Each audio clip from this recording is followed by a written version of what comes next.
বলে জিয়া লোকান্তরে রক্ত দিয়া ঘরে ঘরে কে বলে রে জিয়া নাই জিয়া সারা বাংলায় কে বলে রে জিয়া নাই কে বলে রে জিয়া নাই জিয়া সারা বাংলায় জিয়া সারা বাংলায় নেত্রী কনাই নেত্রী কলম করছে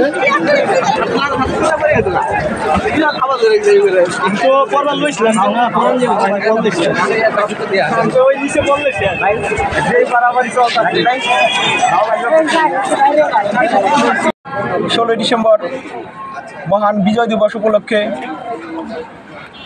স্বাধীনতা যুদ্ধে সকল শহীদের আত্মার মাগফিরাত কামনা করি এবং তাদের যে সমাধি সেখানে আমরা পুষ্পার্ঘ্য অর্পণের জন্য এখানে সমবেত হয়েছি।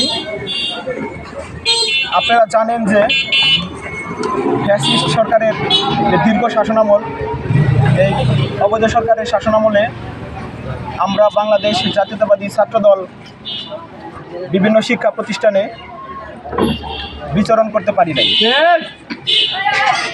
বিগত 5ই আগস্ট ফ্যাসিস্ট সরকারের পতনের পর জননেতা জনাব তারেক রহমানের নির্দেশনায় জাতীয়তাবাদী ছাত্রদলের সভাপতি রাকিবুল ইসলাম রাকিব ভাই এবং সাধারণ সম্পাদক নাসির উদ্দিন নাসির ভাইয়ের সার্বিক তত্ত্বাবধানে আমরা বিভিন্ন শিক্ষা প্রতিষ্ঠানে সামাজিক এবং মানবিক কাজকর্ম করি।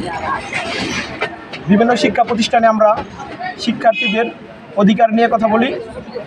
এ কারণে তারা বাংলাদেশ জাতীয়তাবাদী ছাত্রদলের রাজনীতির জন্য উৎসাহ প্রকাশ করে। আজকে এখানে সাভারের বিভিন্ন শিক্ষা প্রতিষ্ঠান থেকে সাধারণ শিক্ষার্থীরা যে ব্যাপকভাবে সমবেত হয়েছে, এটা তাদের ওই উৎসাহের বহিঃপ্রকাশ। ধন্যবাদ সবাই।